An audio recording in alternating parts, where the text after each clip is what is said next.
A day, a life of a fish farmer. Magpakain naman tayo natin mga lagang isda. Good morning to all you guys, mga ka-fish farmer. Ito ang tilapia breeder natin. Nasa 1 kilo na ang isa nito.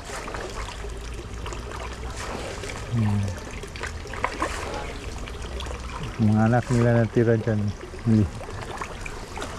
At dito natira nating koi fish. Bibili naman tayo ng bago kasi namamatay yung iba kasi na turn off ang filter.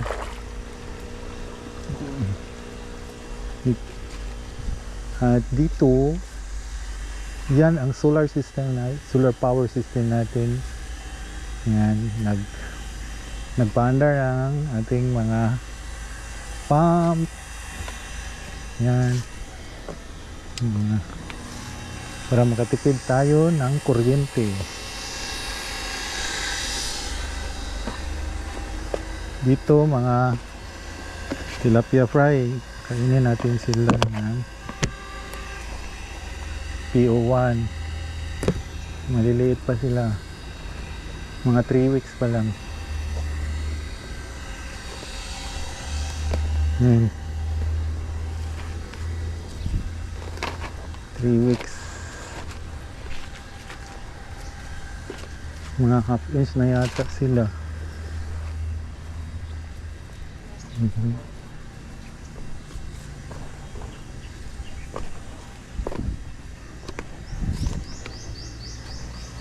Ano, kita nyo guys,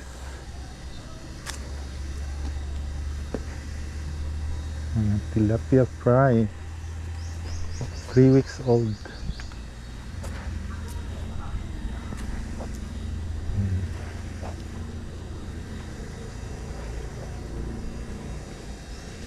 Yan, kita nyo, oh yan, yan sila.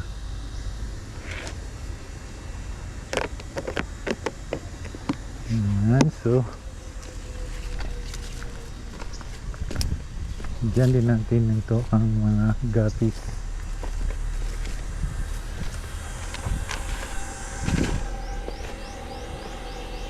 Yan sila. Ito yun, ayusin pa ito. At ito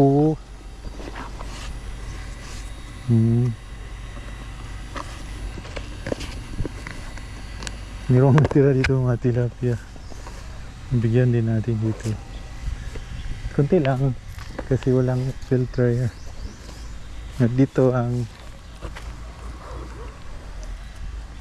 swordtail natin. Ngayon natin yung swordtail para walang lamok. Itong azola pan natin. Ayan.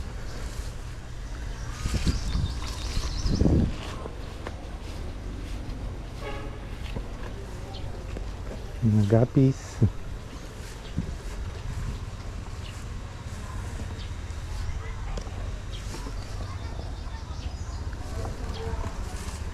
Diyan natin itong mga guppies.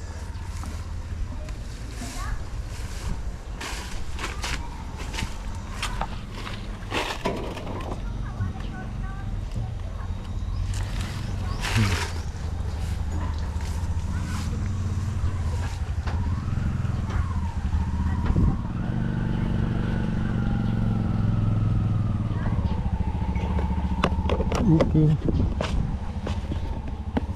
Punta doon tayo sa mud pan. Gino-throw out natin.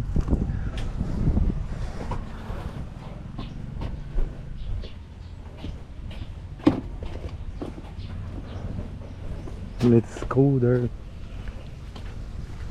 in the mud pan.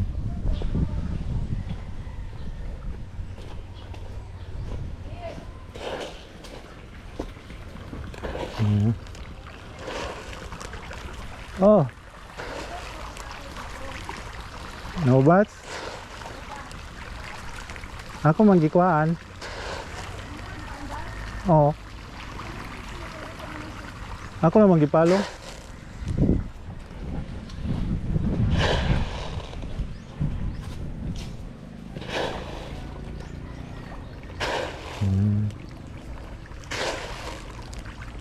Hopefully, ma-harvest na sila by October.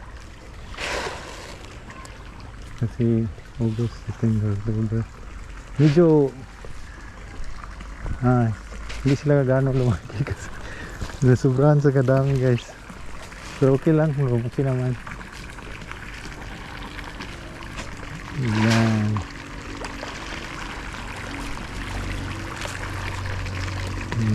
Ang dami, di ba? So, ayan ang ating araw. A day of a life of a fish farmer. Everyday ganito ang daily routine natin guys. Ayan. Okay. So thanks for watching. See you on my next video. Comment, like, and subscribe. Bye for now. God bless.